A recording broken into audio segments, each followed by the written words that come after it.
Assalamualaikum warahmatullahi wabarakatuh. Perkenalkan, nama saya Akmal Rasidik, NIM 28923500141 dengan prodi manajemen 5C. Ingin mempresentasikan UTS Ekonomi Internasional dengan dosen pembimbing Bapak Darmawan SEMM. Materi presentasi: pendapat Anda tentang perang dagang Amerika dan Cina, dan bagaimana strategi Cina dalam perdagangan internasional dan juga dalam menghadapi perang dagang Amerika. Lalu bagaimana pendapat Anda tentang strategi Indonesia mengambil peluang di tengah perang dagang Cina dan Amerika? Definisi kebijakan ekonomi. 1.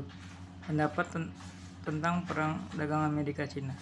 Perang dagang antara Amerika dan Cina berawal dari pengenaan tarif impor yang tinggi terhadap produk satu sama lainnya. Sejak tahun 2018, Amerika menuduh Cina melakukan praktik perdagangan tidak adil, seperti manipulasi mata uang, pencucian hak kekayaan intelektual, dan industri subsidi.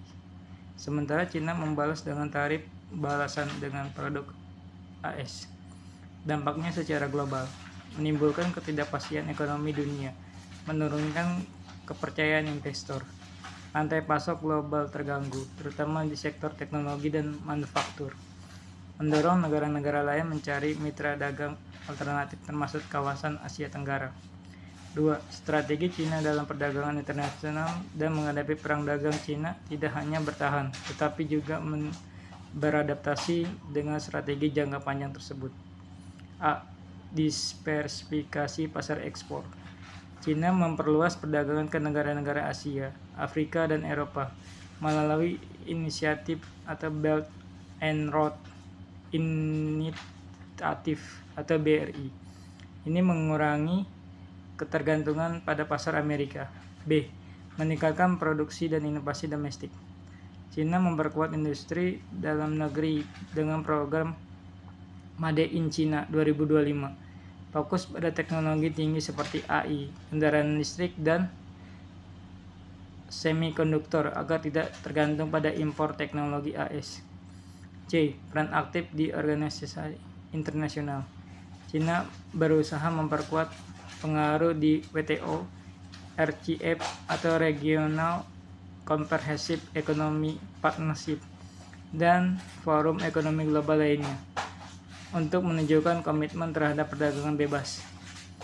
D. Diplomasi ekonomi. Cina memanfaatkan diplomasi ekonomi untuk menjalin hubungan yang saling menguntungkan dengan negara-negara berkembang melalui investasi dan pinjaman. Kebijakan ekonomi pemerintah melibatkan pengaturan, pengelolaan, dan pengaruh terhadap perekonomian suatu negara melalui serangkaian tindakan. Kebijakan ini mencakup berbagai aspek seperti kebijakan fiskal atau pengelolaan pendapatan dan belanja negara, kebijakan moneter, pengendalian jumlah uang beredar dan suku bunga, dan kebijakan perdagangan atau aturan dan ketentuan terkait ekspor, impor, dan investasi. Kebijakan ekonomi bertujuan untuk mencapai stabilisasi perekonomian, pertumbuhan, dan kesejahteraan masyarakat dengan mengatasi permasalahan seperti inflasi, pengangguran, dan kesenjangan ekonomi. Perubahan kebijakan global, ekonomi global. Perubahan kebijakan ekonomi global mengacu pada penyesuaian atau reformasi kebijakan yang dilakukan oleh negara-negara di seluruh dunia untuk merespon dinamika perekonomian global seperti krisis ekonomi, perubahan tren perdagangan internasional, dan perkembangan teknologi. Kebijakan imigrasi, perubahan regulasi, kebijakan teknologi, kebijakan moneter. Dampak terhadap tenaga kerja. 1. Keterampilan yang dibutuhkan berubah. 2. Keterampilan yang dibutuhkan perubahan. 3. Fleksibilitas dan keamanan kerja. Perubahan kebijakan ekonomi memiliki hubungan yang kompleks dengan kesejahteraan tenaga kerja yang terlihat dari dampaknya, baik dalam hal kualitas pekerjaan maupun stabilitas jangka panjang. Dampak pada sektor tertentu. Dampak tersebut menunjukkan betapa setiap sektor perekonomian sangat terpengaruh oleh perubahan kebijakan, baik berupa peluang baru maupun tantangan baru yang harus dihadapi oleh pelaku usaha di sektor tersebut.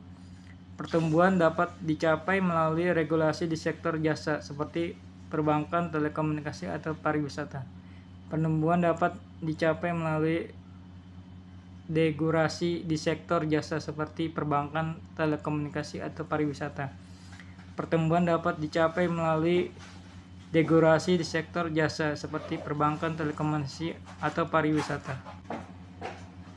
Tantangan dan peluang di masa depan.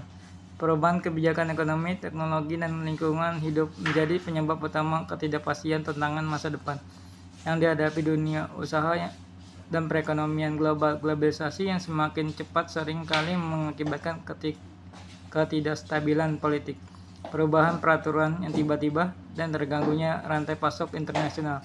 Tenaga manusia dapat digantikan oleh kemajuan teknologi yang pesat seperti otomatisasi dan kecerdasan buatan. Bisnis yang bisa berinovasi dan beradaptasi dengan cepat juga bisa memiliki berbagai peluang di masa depan. Kebijakan yang mendorong investasi pada energi terbarukan, teknologi digital, dan pendidikan dapat diberikan peluang besar bagi pertumbuhan ekonomi berkelanjutan. Meskipun globalisasi mungkin penuh tantangan, globalisasi juga membuka pasar baru untuk memungkinkan perusahaan memperluas jangkauan mereka secara internasional. Bisnis yang memanfaatkan teknologi terbaru. Kesimpulan presentasi. Singkatnya, perubahan kebijakan ekonomi mempunyai dampak yang signifikan terhadap dunia usaha dan angkatan kerja. Kebijakan yang diambil pemerintah baik di bidang fiskal, moneter, dan perdagangan dapat menciptakan peluang baru bagi perusahaan, namun juga tantangan yang harus dihadapi seperti ketidakpastian pasar, perubahan peraturan, dan pergeseran kebutuhan tenaga kerja. Untuk tetap kompetitif, menjaga stabilitas operasional, dan meningkatkan produktivitas perusahaan, harus mengikuti kebijakan yang berlaku dan beradaptasi dengan cepat. Sekian dari saya ucapkan terima kasih.